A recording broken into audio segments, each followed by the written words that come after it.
Iniciada a gravação da nossa aula de hoje sobre a disciplina de programação orientada a objeto. Basicamente, hoje é um dia que eu tenho que informar para vocês referente à prova da semana que vem, né? Já estão sabendo como será a prova da semana que vem? Não. Não, sabe ainda Mais não, ou né? menos.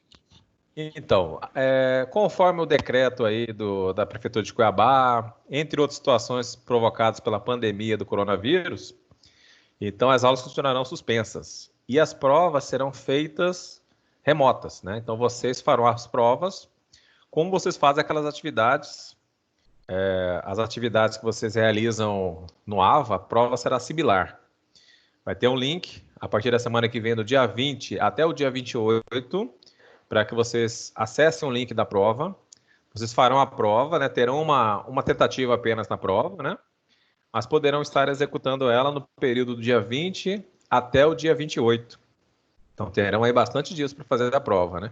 A ideia é que vocês usem os dias das aulas para que vocês façam a prova, né? Ao invés de estarmos em aula aqui nesse ambiente virtual, vocês estarão fazendo as provas.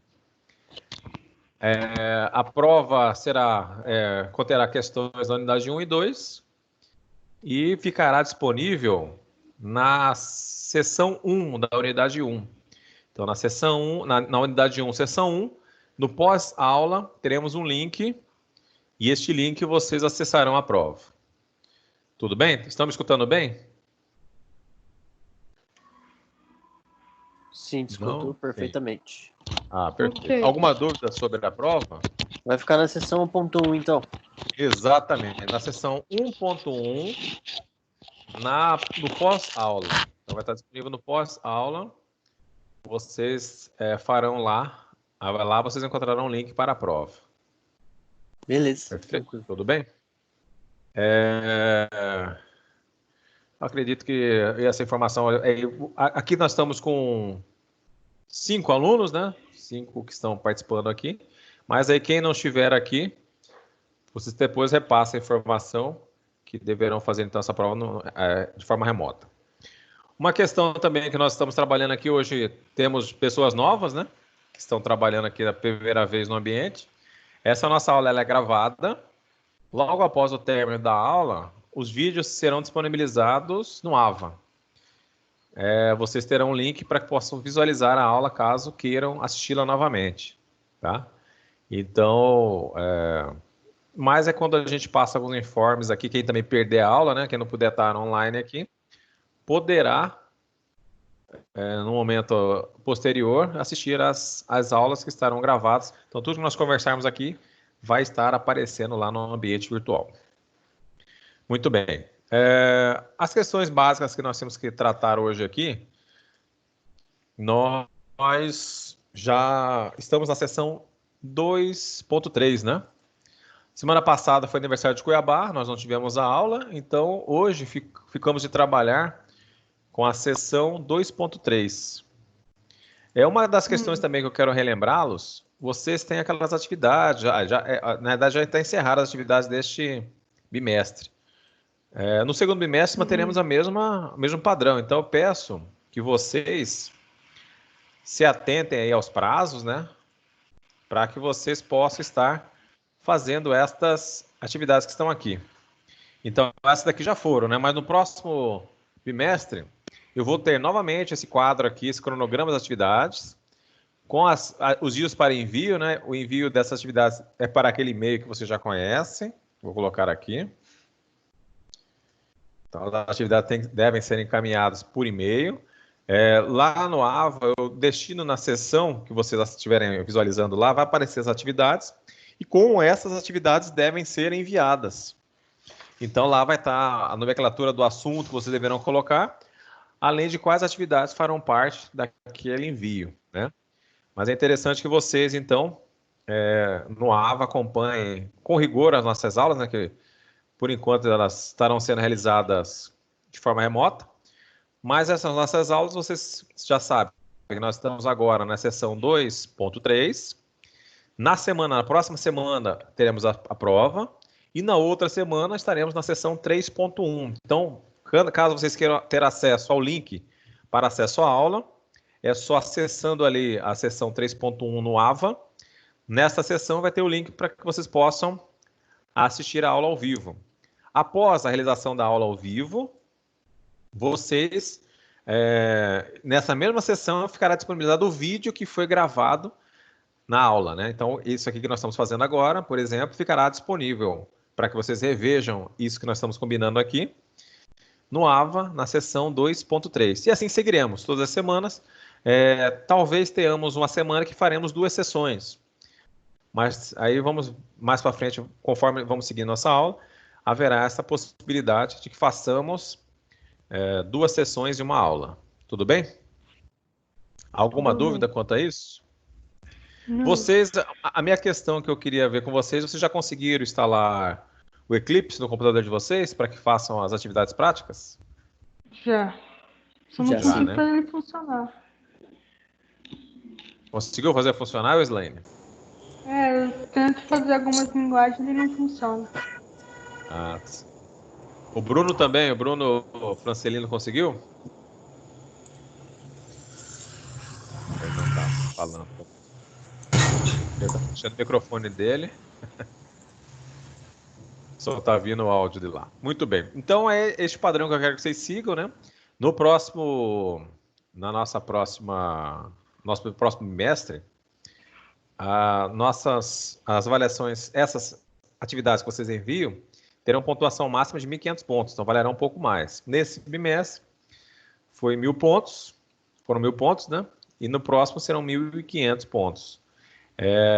E agora a nossa prova oficial, que ocorrerá na próxima semana, que vocês poderão ver o link já a partir da segunda-feira, dia 20, valerá 1.000 pontos, né?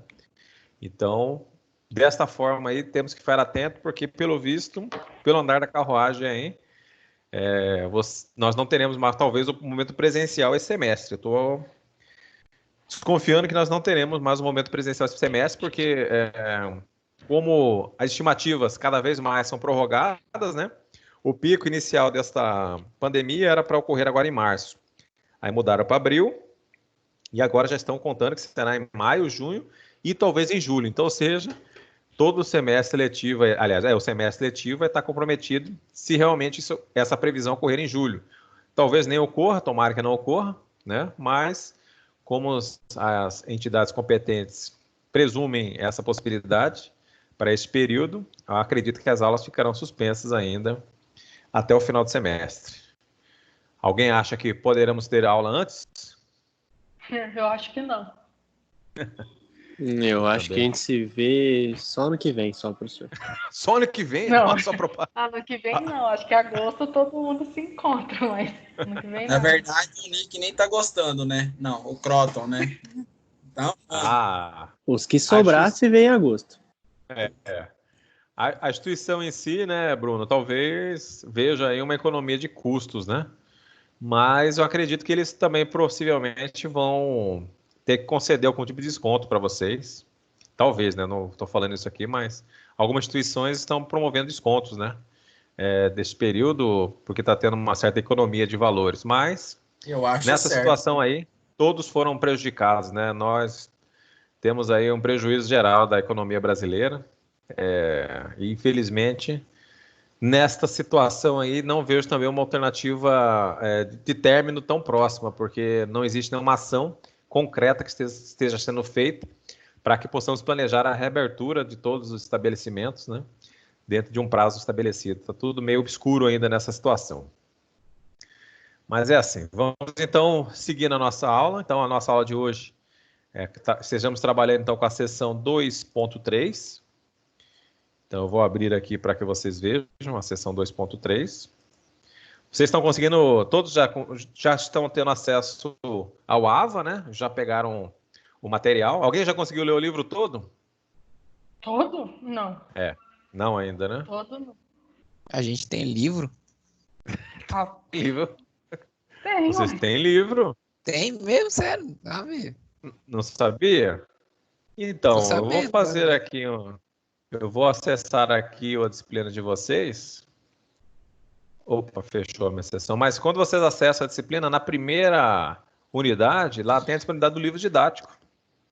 Abram aí o AVA para vocês poderem acompanhar. Aí no AVA, vocês terão na seção 1, o primeiro link indica para o livro didático que nós estamos utilizando. Então, por ali, vocês terão acesso ao livro didático da nossa disciplina. Aí, nós estamos seguindo este livro, né? Vocês poderão utilizá-lo aí. Como a disponibilidade do livro já é para o semestre todo, né? Vocês poderão lê-lo já a partir de agora, né? Todo o material para que vocês se preparem aí para a nossa disciplina. Mas eu só estou confirmando aqui, mas o livro fica o livro didático. A primeira opção do menu é o livro didático. Então é nele que vocês poderão aí fazer o download em PDF para que vocês possam trabalhar. Muito bem.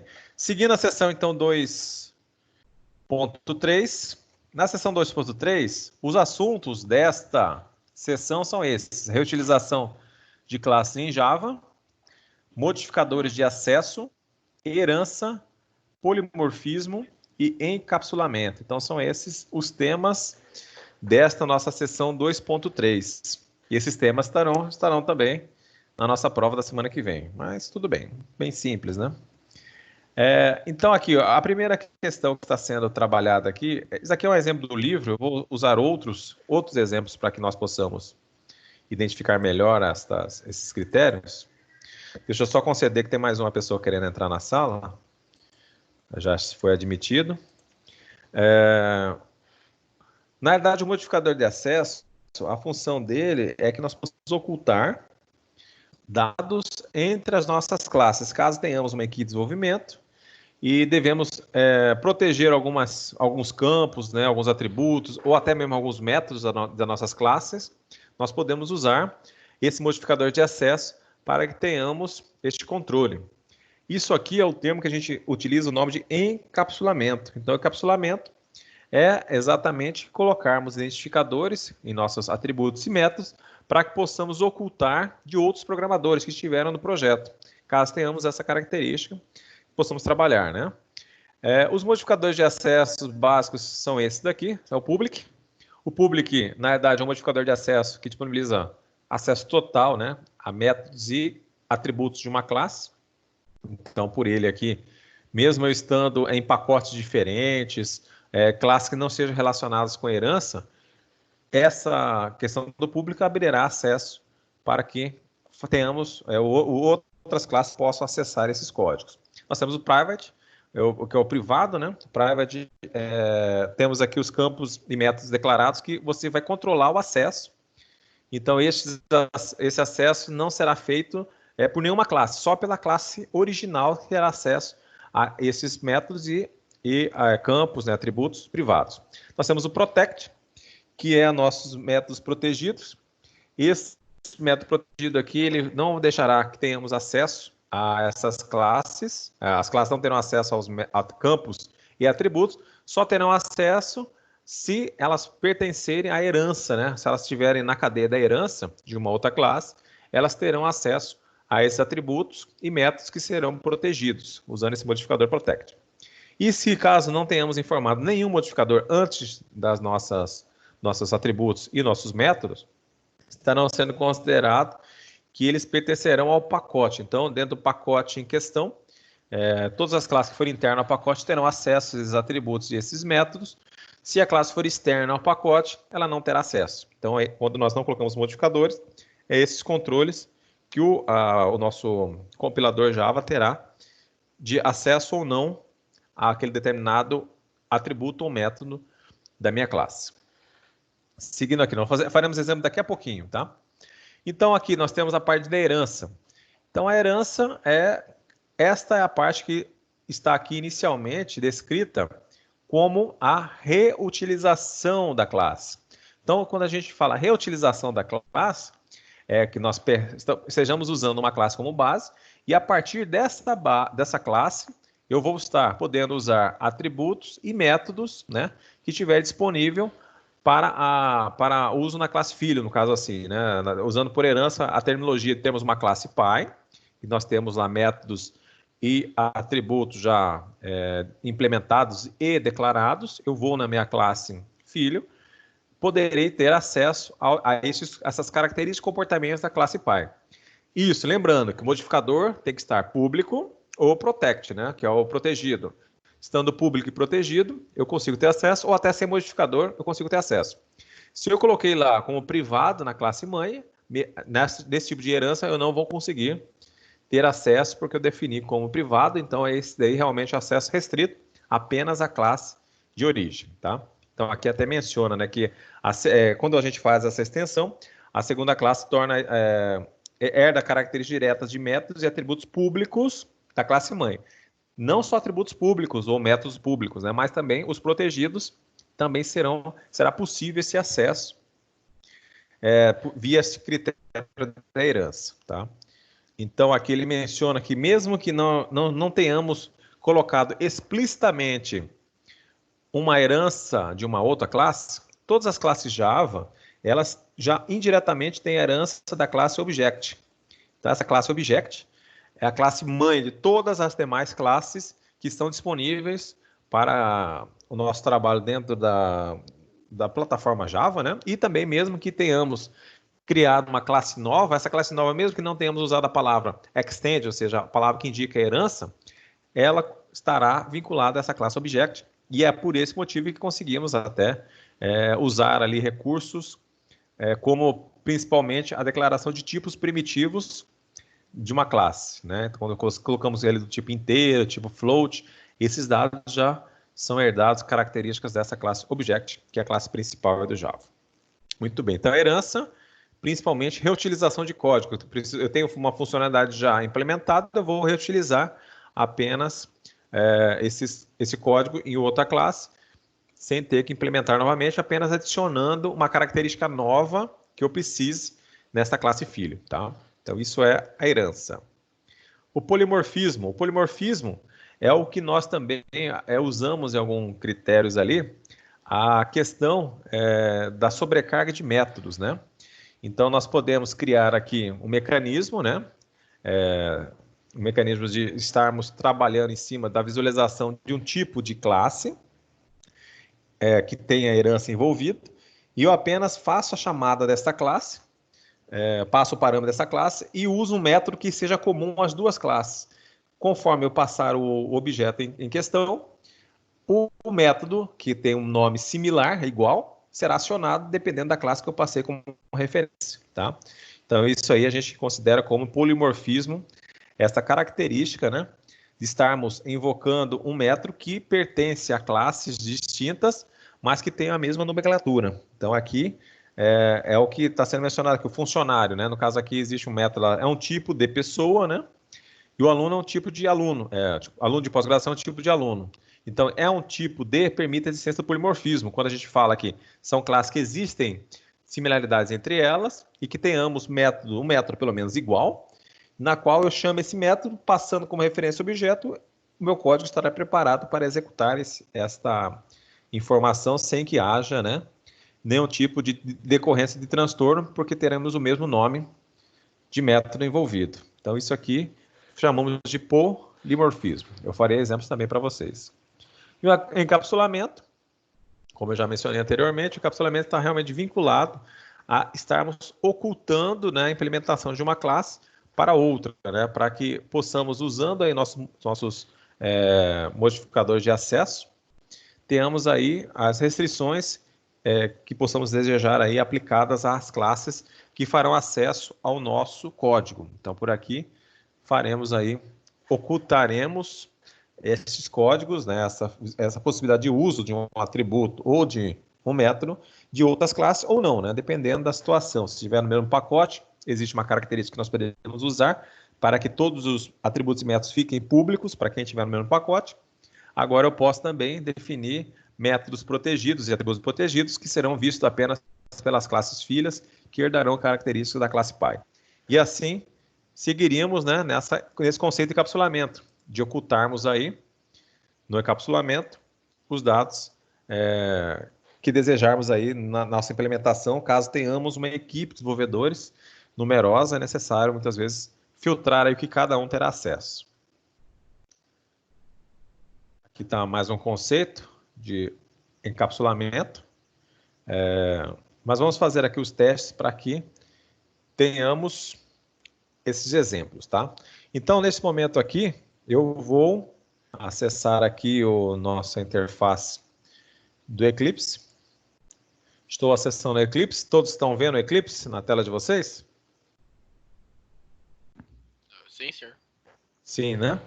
Sim. Então, quem tiver com o Eclipse, vamos fazer junto essa atividade, tá? Então, abram o Eclipse aí, já fiquem prontos. E nós faremos o teste aqui referente a essa aula 7 desses conceitos. Primeiro, vamos trabalhar em cima do conceito de herança, porque o conceito de herança estará vinculado também ao conceito do modificadores de acesso, e neles a gente conseguirá aí demonstrar as características básicas aí que estão descritas nesta seção 3.2. 2.3, desculpe, 2.3. Vamos lá, então. Primeiro aqui, vou criar um projeto, façam o mesmo aí. Clica em File, New, Project Java. Vamos colocar aqui, o projeto será aula 7. Aula 7, clico em Finish, ele já vai criar aqui o projeto. Aí já criou aqui o meu projeto. Nós temos aqui as bibliotecas que farão parte deste projeto. Não precisamos adicionar nada, o que já está aqui é o suficiente. E vamos aqui na pasta SEC e vamos criar aqui um pacote. Vamos criar um pacote aqui. Vai ser o nosso pacote para demonstrarmos herança. Então, escrevam aí herança no pacote.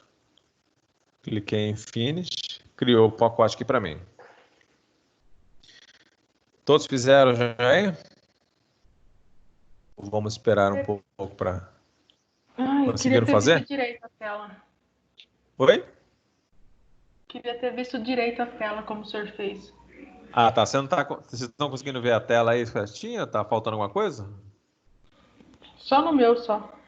Ah, tá. Então aqui, o que eu fiz primeiro? Só cliquei em File, New, abri um projeto novo. E este projeto aqui eu identifiquei o nome dele como aula 7. Depois escrever aula 7, cliquei em Finish. Ele já estará criando aí pra gente o projeto. Conseguiu fazer agora aí? Aí o modelo do nome fica aula 7 mesmo, né? Oi? Ok. Ok, conseguiu? Aí, assim que você criar o projeto, ele vai aparecer lá do lado esquerdo aqui. Aula _7. Apareceu para você? Apareceu. Aí aparece aqui a informação das bibliotecas, JRE, System Library. Aqui ó, o que nós teremos como pacotes, a biblioteca inicial de trabalho. E mais em seguida temos aqui o pacote. Aí colocamos aqui herança. Esse pacote herança, vamos criar aqui uma herança. Vamos considerar aqui o conceito de funcionário e gerente. Funcionário e gerente?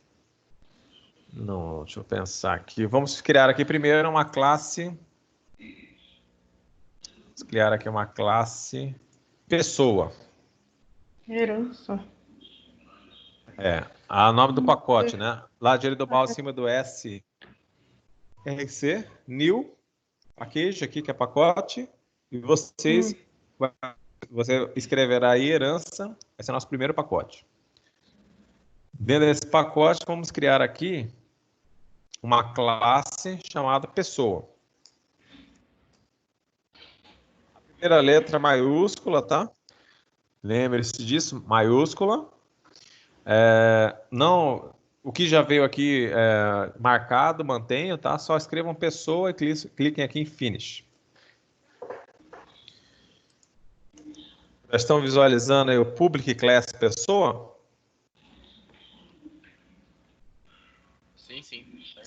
Sim, perfeito. Então, vamos aqui começar a nossa... Perfeito. Então, vamos começar trabalhando aqui. Se nós fôssemos desenvolver realmente uma aplicação, quando nós trabalhamos em classes, desta forma como nós abrimos aqui, por padrão, todos os atributos a gente deve defini-los como privados. Todos como privados, tá? Isso é uma boa prática de desenvolvimento do Java, tá? Trabalharmos com todos esses privados e que deveríamos criar depois desses atributos privados, criar mecanismos de acesso. Então, criar o get e o set, né? Para que possamos inserir dados e resgatar dados. Como nós estamos usando aqui como teste, tá? Eu vou criar aqui um atributo público um atributo privado, um protegido e um sem informação de modificador, tá? Então, vamos lá. Primeiro eu vou criar aqui um público. Vamos colocar aqui um público, vai ser o nome da pessoa, né? Nome. Vamos criar aqui um privado para identificação CPF. Vamos colocar agora um protegido. O protegido vai ser o endereço.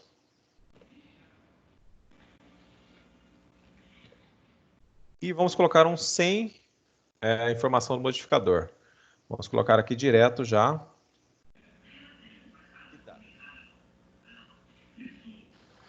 Tá?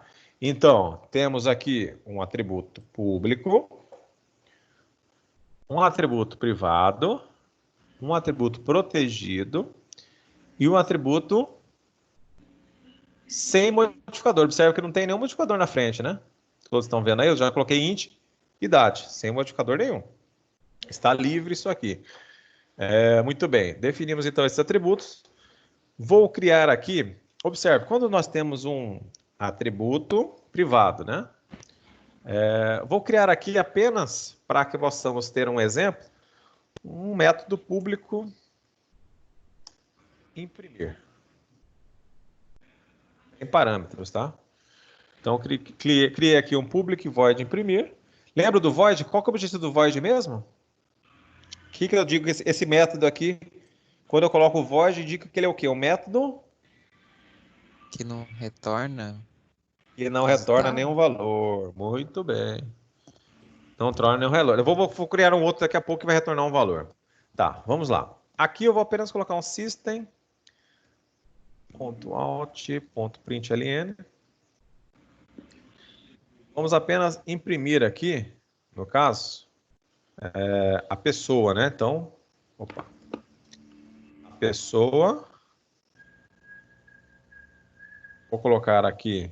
Aqui eu posso acessar, então, observe. Ó, eu estou usando o nome da pessoa, que estará concatenado com o CPF dela. Estará concatenado com o CPF. Lembrando, né? Observe que eu estou usando o CPF mesmo ele sendo privado, né? Por quê? Privado eu consigo usar na mesma classe, ó. Posso utilizá-lo aqui, normalmente, porque ele está na mesma classe.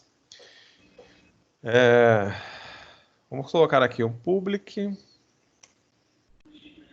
Vamos definir no outro. Muito bem. Deixa assim dessa forma, depois vamos colocar um que retorne valor.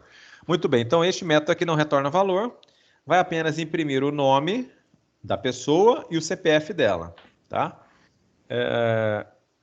Vamos agora, então nós temos aqui o que nós podemos acessar, o que é protegido e o que não será protegido, né? Está ali livre para acesso. Vamos criar uma outra classe. Então, nós temos a classe pessoa. Vamos criar uma outra classe aqui para que possamos fazer os nossos testes. Vou criar uma classe aqui chamada funcionário.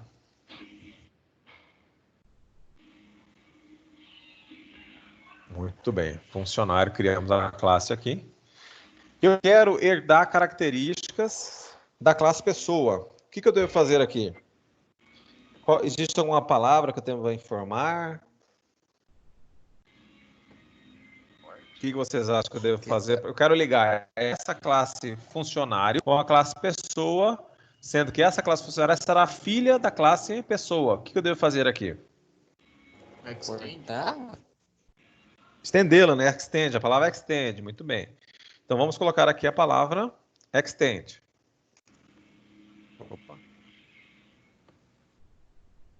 Extends de quem? Pessoa. Então, fiz isso automaticamente. Tudo que foi implementado lá, em pessoa, eu já tenho acesso aqui em funcionário. A diferença, então, vamos pensar qual seria a diferença. Então, nós temos lá, em pessoa, temos os cadastros básicos de uma pessoa, como o nome, o CPF, endereço, idade, poder ter telefone, dado de nascimento, entre outros dados comuns para o cadastro de qualquer pessoa, né? Agora, como nós trabalhando em funcionário, nós temos uma característica diferente. Então, funcionário, vou colocar um atributo aqui, privado, vai ser o número, carteira, trabalho. Aqui já, número, carteira, trabalho. Ele está dando uma informação para mim, mas depois a gente vai ver por que ele está dando essa informação. Tá. Então, nós temos aqui, criamos apenas um atributo aqui, esse atributo privado em funcionário. Vamos criar uma outra classe agora aqui, chamada classe professor.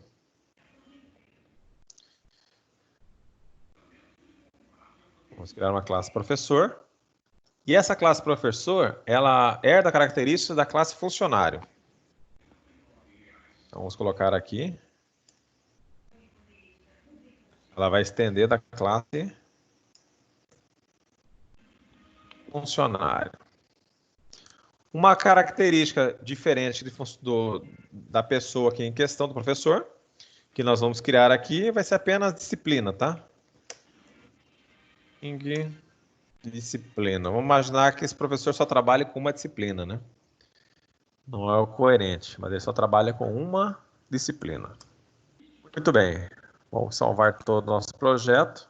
Conseguiram acompanhar a raciocínio? Então, nós temos pessoa, nos quais nós temos aqui implementado as informações referentes a 4 atributos. Cada um é público, o outro é privado, o outro é protegido e um sem modificador de acesso. Aqui nós criamos apenas um método, que é o método público, imprimir, que vai imprimir o nome da pessoa e o CPF. E aqui no professor, eu quero, no professor, poder alimentar, né, via o método construtor, alimentar o nome da pessoa, né, e também o CPF, endereço. Quero alimentar esses campos. Nesse sentido aqui, eu vou tentar criar um construtor para alimentar esses dados. Lembrando, como é que o construtor eu devo declarar um construtor? Método construtor, como é que eu devo fazer aqui para declarar o nosso código? Alguém tem uma ideia? Não sei. Não. Não sabe? Muito bem. Pelo menos respondeu uma coisa, né? Que estava uma disputa aí quem ia falar primeiro, né? Exatamente o mesmo nome da classe. Isso, estamos com 10 agora aqui na nossa aula. Um já respondeu aqui, temos que colocar o nome da classe. Muito bem. Então, é o único método que começa com letra maiúscula, porque ele imita o nome da classe. E eu quero criar aqui, vou colocar string, quero alimentar aqui o nome do aluno. Mas eu vou primeiro só alimentar inicialmente aqui a disciplina também, né? Faz parte, nós possamos alimentar essa disciplina. A disciplina está aqui. Observem que este construtor aqui, ele tem um parâmetro. Este parâmetro dele aqui passa uma variável chamada disciplina. Só que nós temos um atributo também chamado disciplina. Então, nesse momento aqui, para que nós possamos diferenciar o que é o atributo da variável local do construtor, eu uso aquela palavra dis. A palavra dis, eu indico que quando eu uso dis, eu estou usando o atributo da classe. Então, quando eu coloco aqui disciplina, eu estou me referindo a este atributo aqui. E quando eu uso a palavra apenas disciplina sem o dis,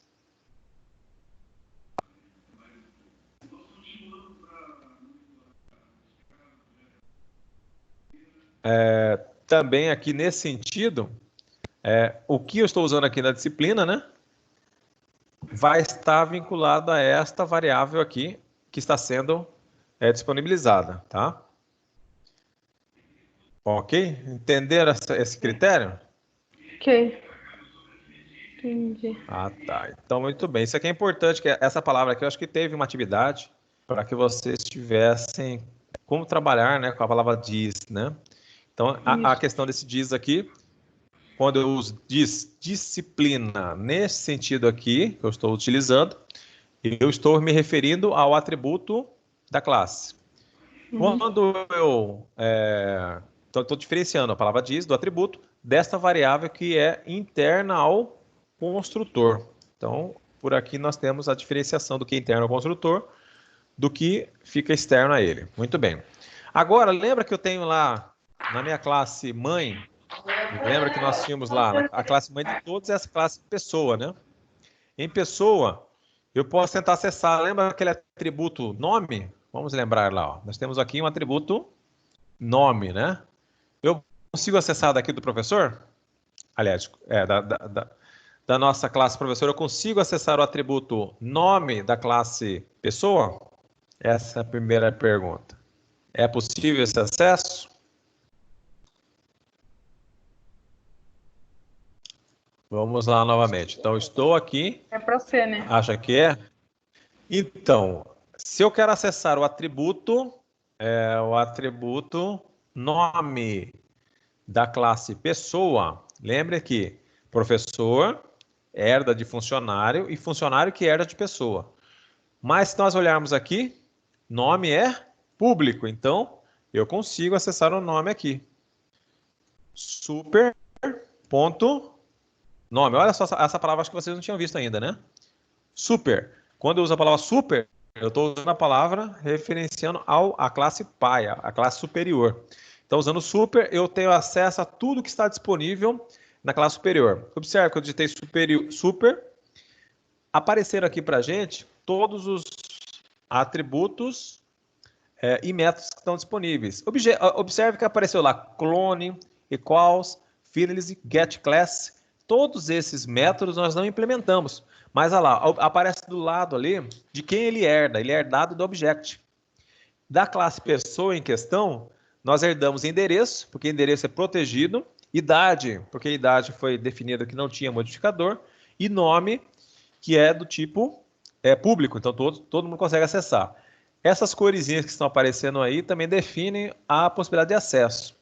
Então aqui eu tenho acesso ao protegido, aqui quem está sem identificador, e ao público. Não conseguimos ter acesso ao privado. Ó. Visto aqui o privado? Então, quem estiver desenvolvendo ali não saberia que temos né, esse atributo chamado CPF. Observe que o CPF não apareceu. Ó. CPF maiúsculo até, inclusive. O CPF não apareceu, ele dá um erro, ele não está achando quem que é esse CPF, que vem a ser esse CPF, porque nós definimos que ele era privado, ele não está visível aqui. Os demais itens eu tenho acesso, eu coloquei super, apareceu ali para mim todas as possibilidades. E até temos aqui como usar aquele método imprimir que está disponível na classe principal.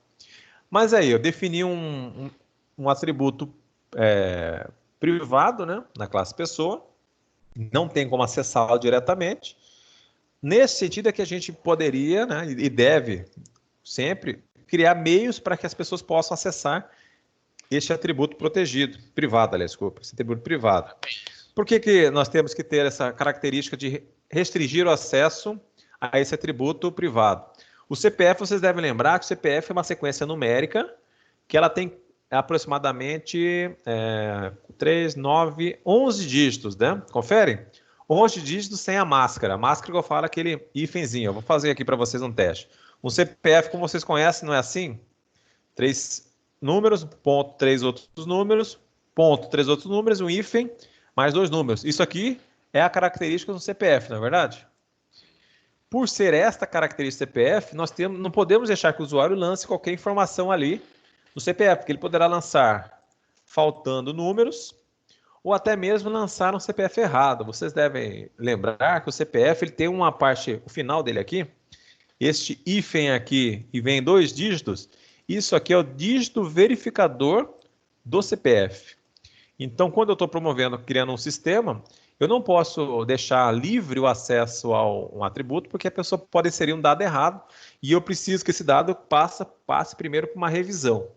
Não farei a revisão aqui, mas é por esse motivo que criamos métodos públicos para inserirmos informações e buscarmos informações deste atributo para que possamos controlar o acesso deste atributo e por esse controle possamos aí verificar se o que está sendo lançado neste atributo confere com o padrão que foi estabelecido. No caso do CPF, tem que seguir esse padrão aqui mínimo.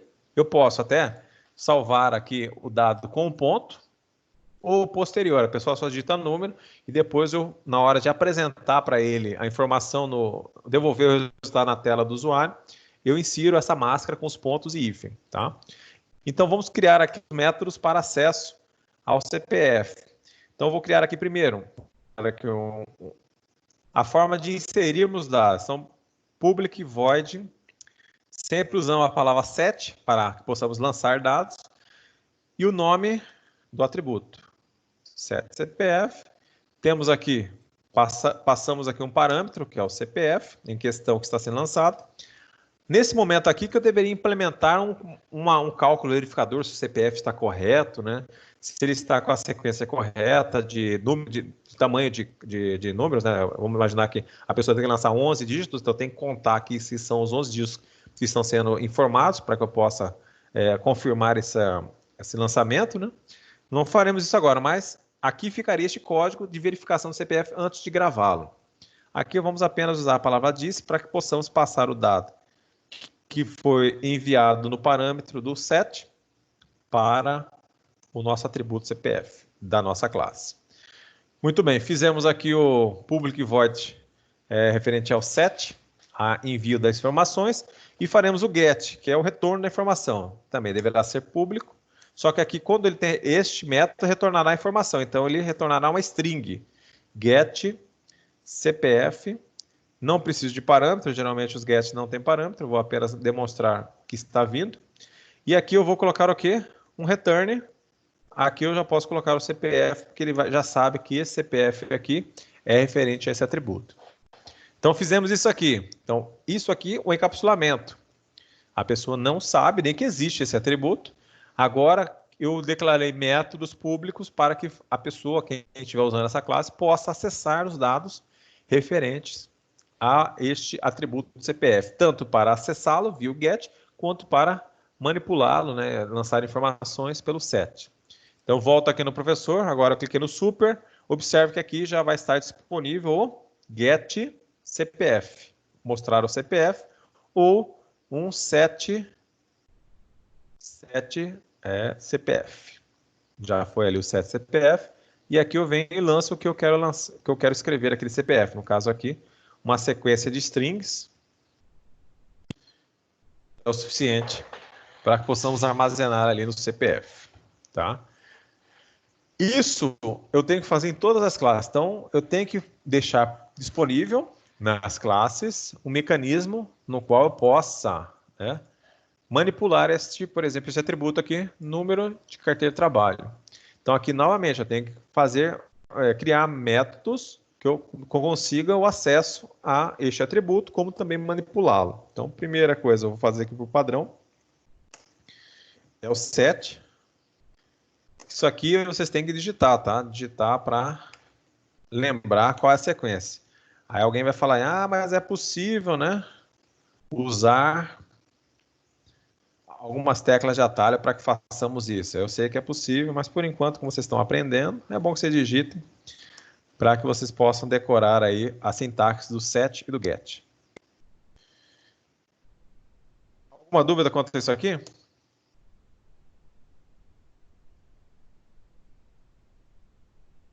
Estão digitando aí, aliás? Também ou não?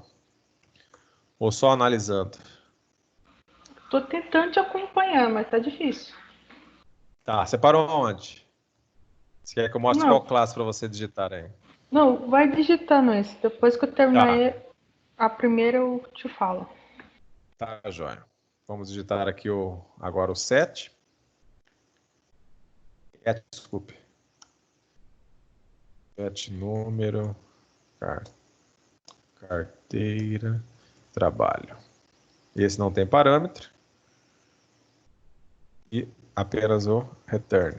Observem, um erro que está acontecendo aqui, ó. Isso aqui também pode acontecer com vocês. Eu defini que este método tem um retorno, ele deve retornar uma string.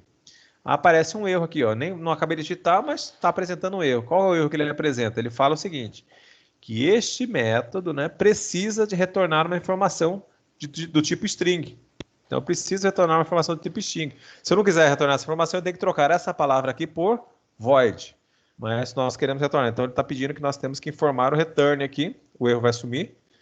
O return, número, carteira de trabalho. Pronto, já some o erro ali. Então, digitem isso aqui rapidamente. Quem ainda não digitou. O tamanho da fonte aqui está adequado? Vocês estão lendo bem? Sim? Tá show. Tudo. Perfeito.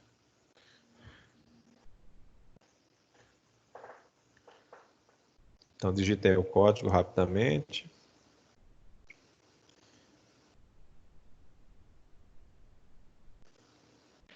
Professor, só volta no aluno, rapidão. Vou voltar no professor aqui, na classe professor ou pessoa? Pessoa. Então, estão aqui as informações.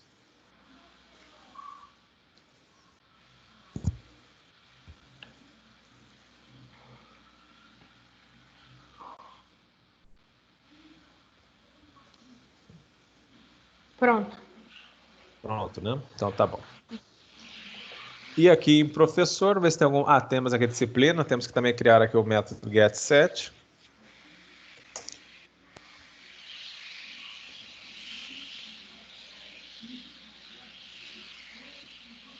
Vamos colocar aqui a disciplina, variável, né?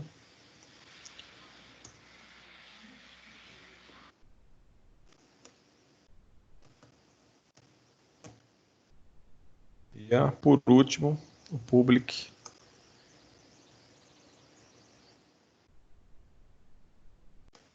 String get disciplina. Então vamos colocar aqui return, o erro que já estava apresentando, disciplina. Muito bem. Então estão implementados, que estão privados, já colocamos o mecanismo de acesso. E temos aqui a possibilidade, então, nesse momento, de estarmos implementando isso aqui, tá? Por enquanto, nós temos 3 classes alinhadas, todas elas, e todas as classes aqui com herança, ou seja, o professor, ele consegue, então, agora que eu criei os métodos de acesso à carteira de trabalho, na carteira de trabalho, né?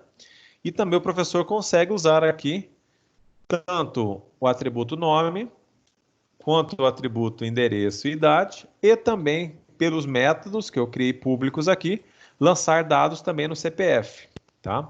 E aqui na nossa classe pessoa, nós temos aqui um método público que é acessível a todas as entidades, todos os objetos, todas as classes que eram características de pessoa e também pode estar disponível para qualquer outra classe externa.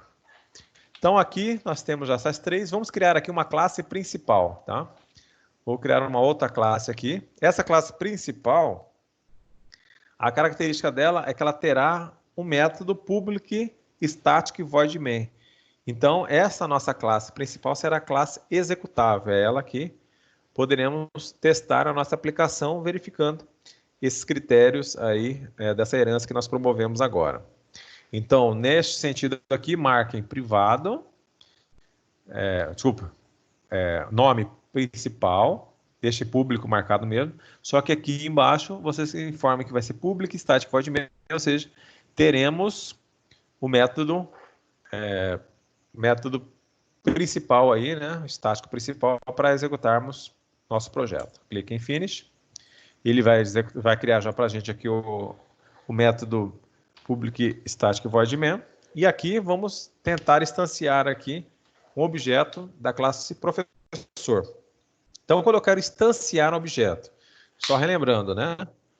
Quando eu defino privado e crio métodos para que nós acessemos este atributo, nós estamos considerando aqui um encapsulamento, né? Eu estou ocultando essa informação aqui, o acesso direto deste atributo, e por ele eu consigo criar esse mecanismo aqui, no qual possamos a interação via estes métodos, né? Esses métodos que faremos a interação com este atributo privado. E quando fazemos aqui a herança, estamos reutilizando o código. Então, o que eu estou dizendo aqui? Que eu reutilizo o código funcionário, reutilizo o código de pessoa.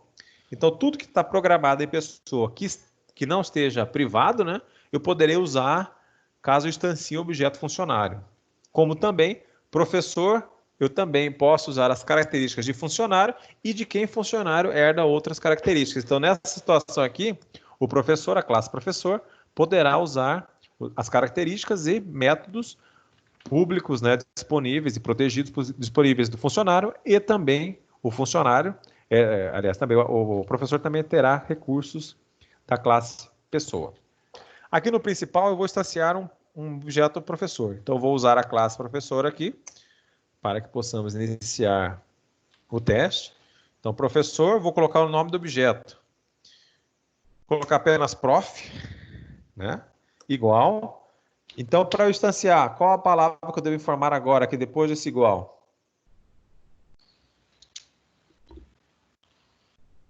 Tem ideia?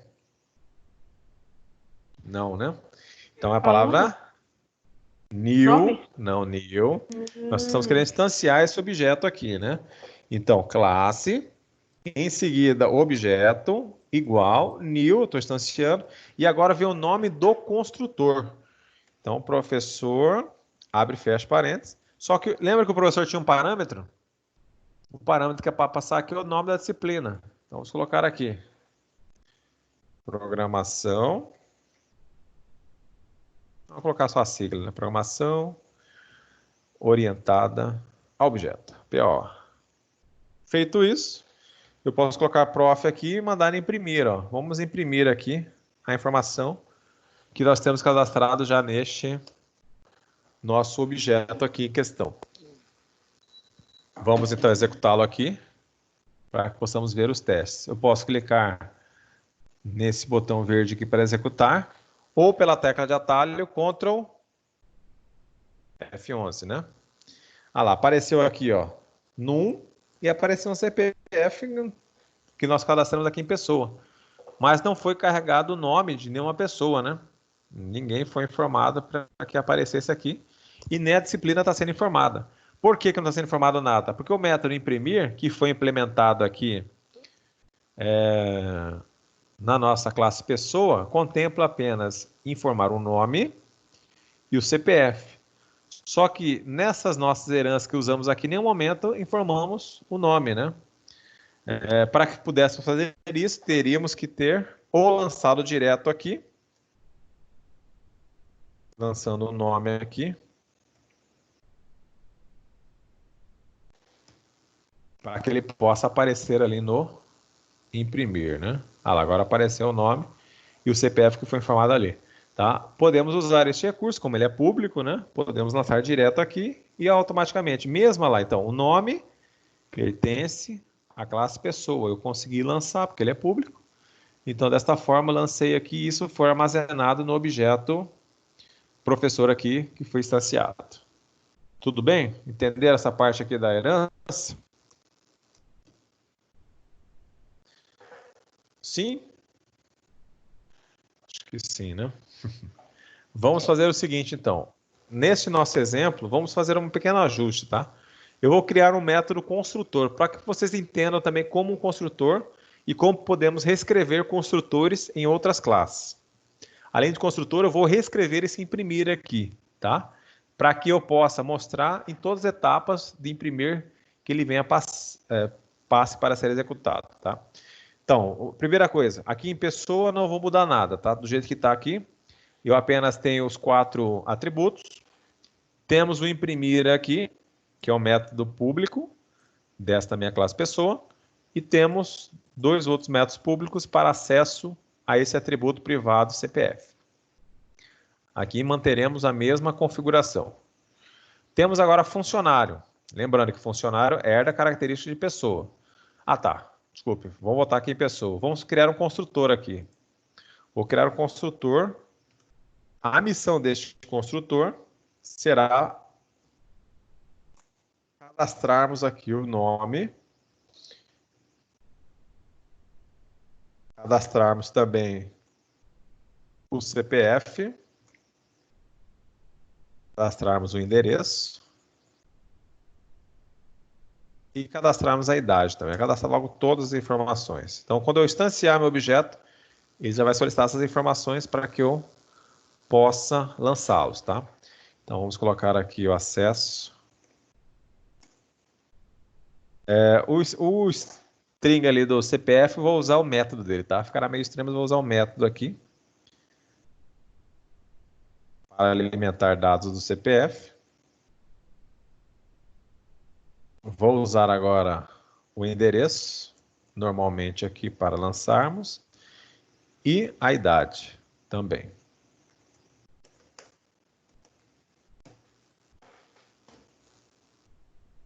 Tudo bem? Então, nosso construtor aqui, já vamos inicializar todos os atributos desta classe pessoa, tá? Todos eles serão lançados aqui neste momento, tá?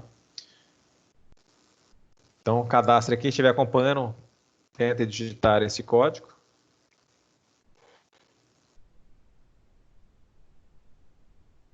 Tá digitando aí, João Emanuel? Tô digitando aqui. Ah, perfeito. O senhor pode Diga. abrir a aba do funcionário, por favor? É que meu filho desligou o meu computador e eu perdi todos os dados. Eu tô digitando de Tá, novo. tudo bem. Tá, joia.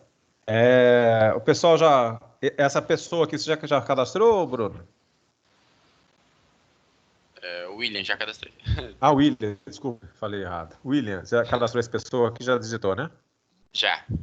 Tá, eu vou passar um a um, tá? Primeiro, Beleza. olha esse aqui, eu quero que vocês digitem todos.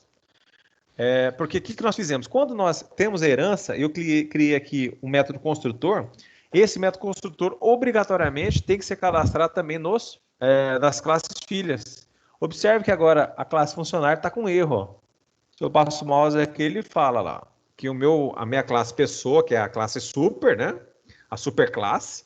A superclasse, ela tem um construtor e esse construtor é default, eu tenho que deixá-lo declarado aqui também. Preciso declarar explicitamente aqui nesta minha classe funcionário. Então, o que eu posso fazer aqui? Eu vou implementar um construtor aqui, obrigatoriamente, porque a minha superclasse já tem esse construtor. Então, eu vou ter que cadastrar um construtor aqui. Só que o cadastro funcionário, o nome aqui equivalente, né? E aqui eu vou colocar um parâmetro para que eu possa também implementar esse construtor.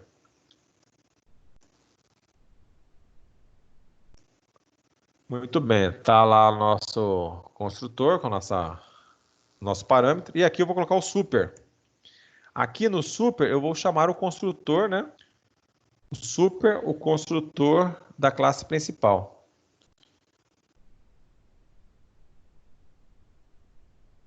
Só que ele fala para mim, olha, o seu construtor tem 4 argumentos, né? Na verdade tem vários argumentos ali descritos no construtor. Então eu chamei o super aqui e tenho que passar os parâmetros desse construtor. No caso aqui nós teremos nome, né? O próprio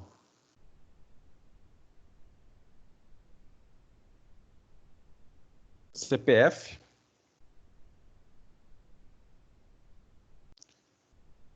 Tá, vamos passar já o nome aqui. O nome José. O nosso CPF. Vamos colocar aqui 123.456.78 e fizeram 2. E vou passar aqui também o endereço ao próximo, né? Rua. E a idade.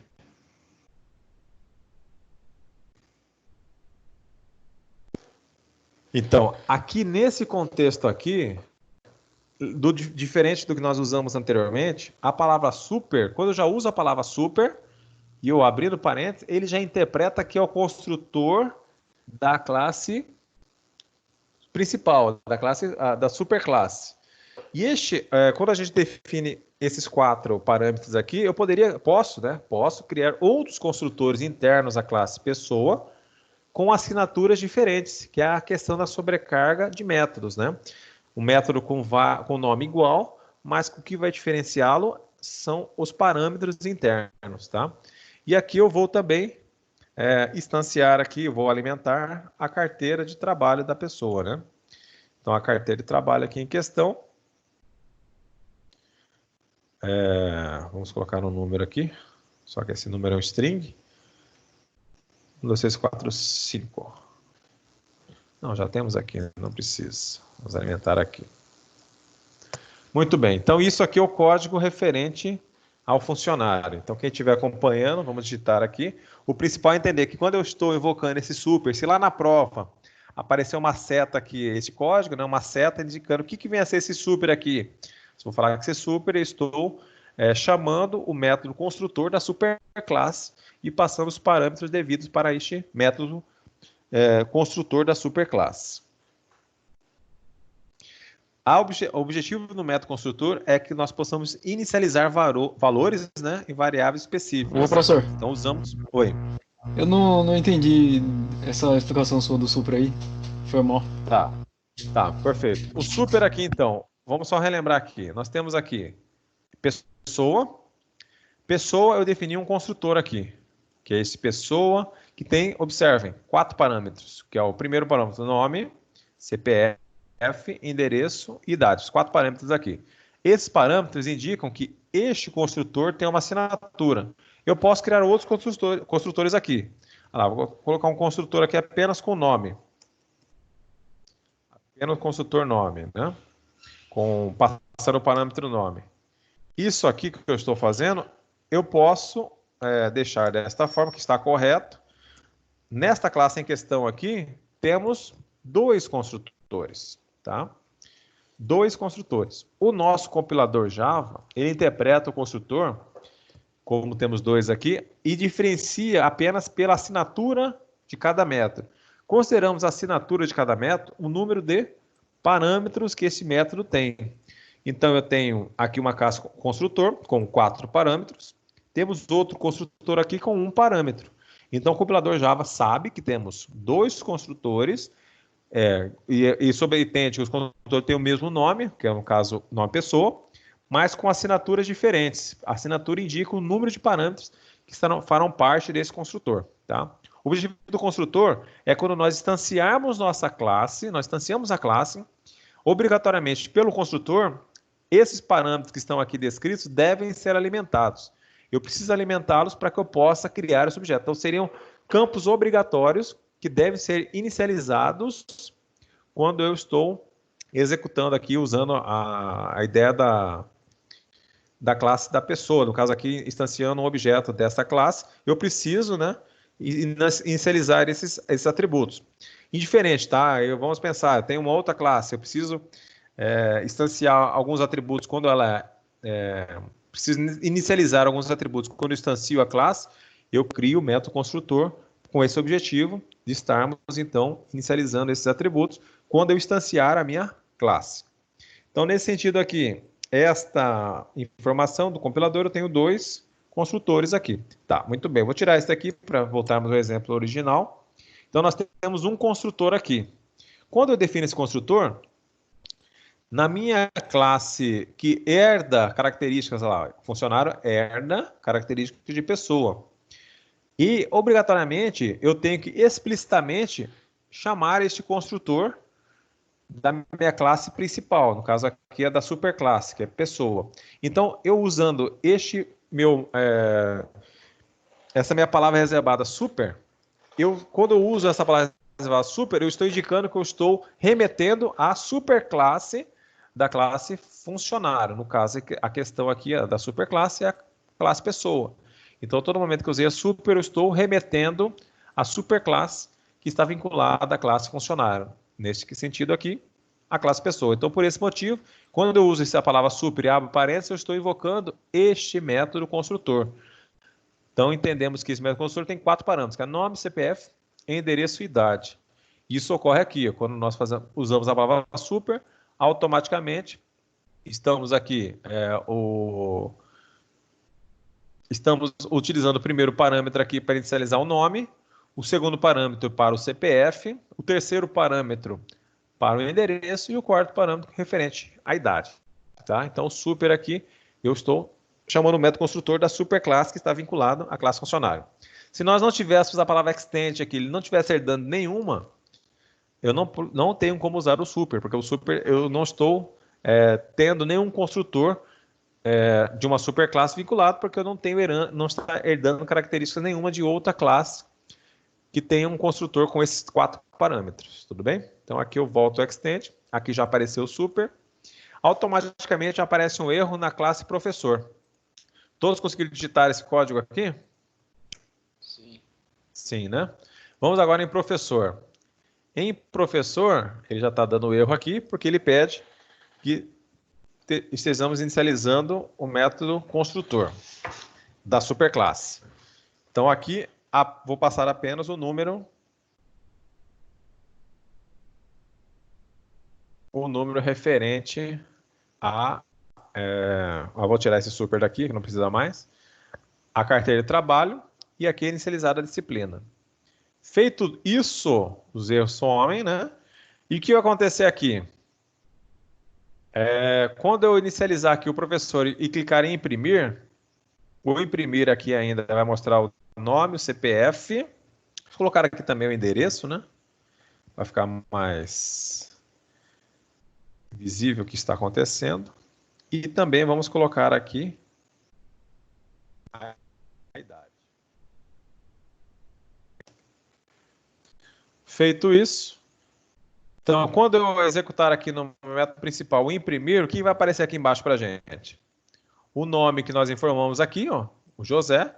Vai aparecer também o CPF em questão que foi cadastrado para a pessoa e o José, a rua, a idade.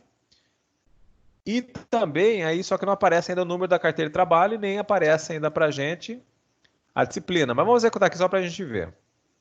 Executei aqui, olha lá, apareceu olha lá, o nome, José, apareceu o CPF, apareceu a rua, apareceu a idade. Mas ainda não apareceu para a gente o número da carteira de trabalho.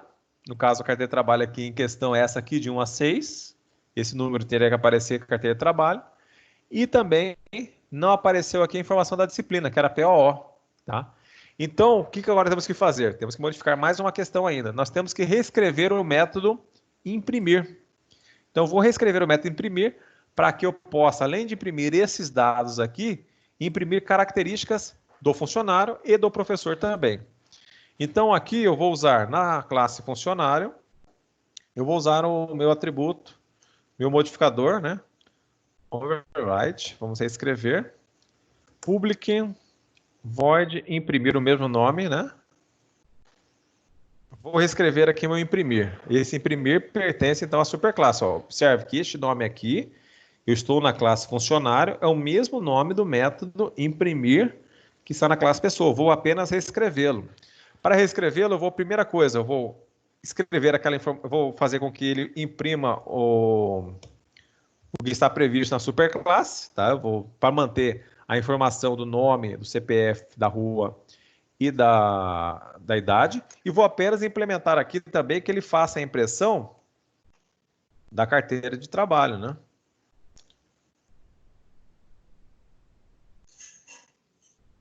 Estão digitando aí?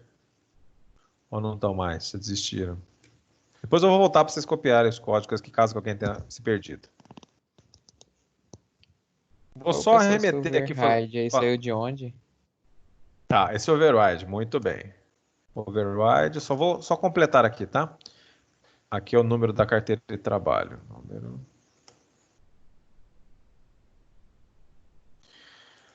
Então, essa palavra override é só para que eu indique que eu estou reescrevendo, isso aqui traduzindo é reescrevendo, né? Estou reescrevendo o método imprimir da superclasse. Observe que na superclasse eu só estou imprimindo nome, CPF, endereço e idade. Mas eu também quero imprimir a informação do número da carteira de trabalho. Então, para que eu faça isso, e eu utilizo a mesma nomenclatura que estava sendo usada na superclasse, quero imprimir, eu reescrevo o método.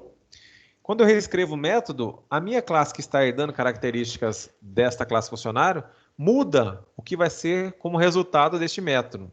Então, nesse sentido aqui, eu estou reescrevendo o método, só que interno a essas características que eu estou reescrevendo esse método, eu apenas chamo o método da classe da superclasse, chamando ele para que eu consiga falar que ele passou por pessoa, vai aparecer o José, o CPF, a rua e a idade.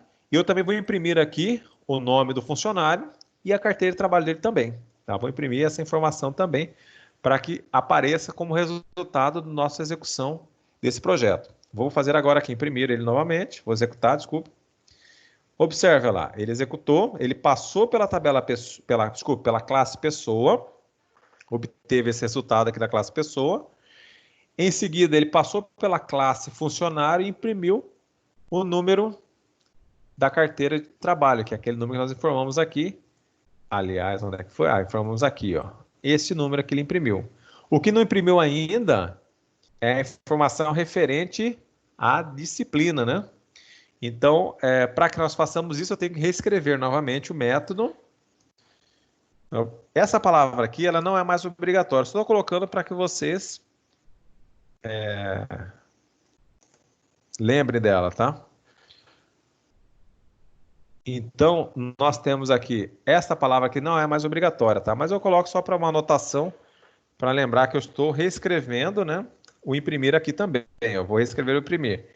Quando eu reescrevi o primeiro aqui, eu vou também usar o super para ele fazer o que estava previsto na superclasse, ou seja, em funcionário. E também vou reescrever aqui uma informação nova, que é a disciplina.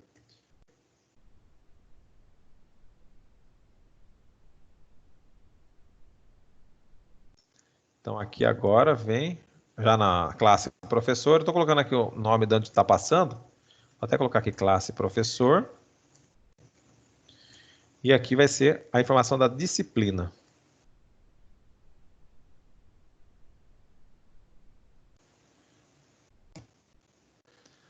Muito bem.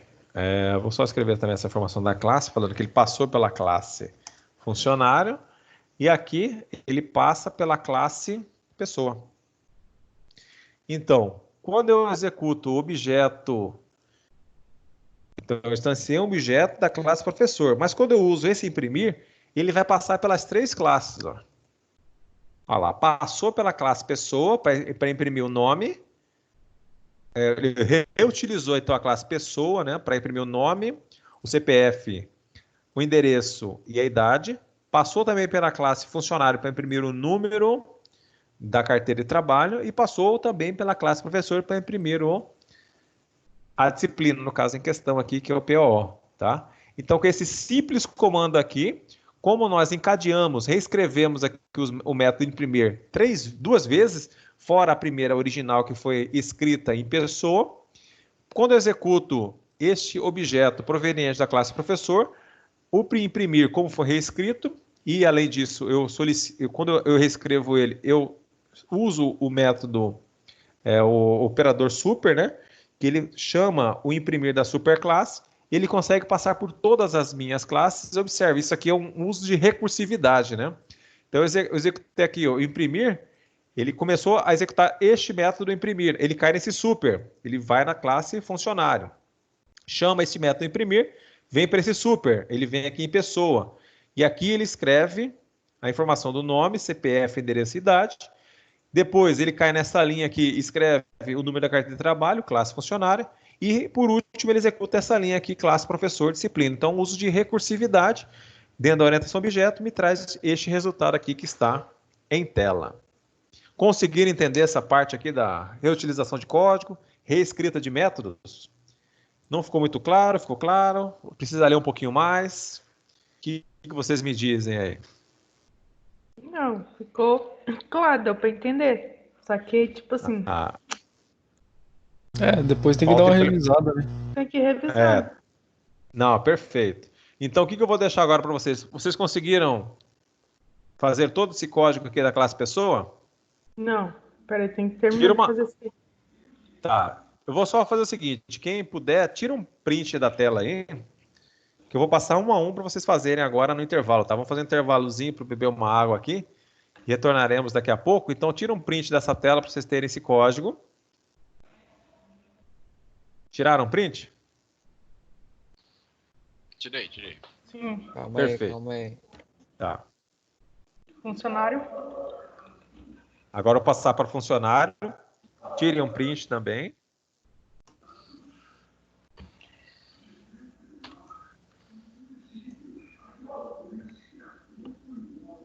Perfeito. Agora vão em professor, tirem um print. Peraí, professor. Tá. Tiraram um print aí.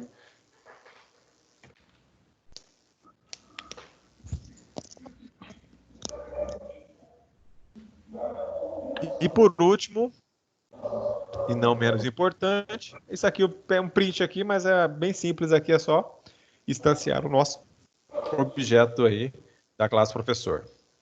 Tiraram outro print? Foi. Foi, né? Muito bem. Então vamos agora partir para um pequeno intervalo breve. Retornaremos aí às 20 horas e 45 minutos. Tudo bem? Então, até daqui a pouquinho.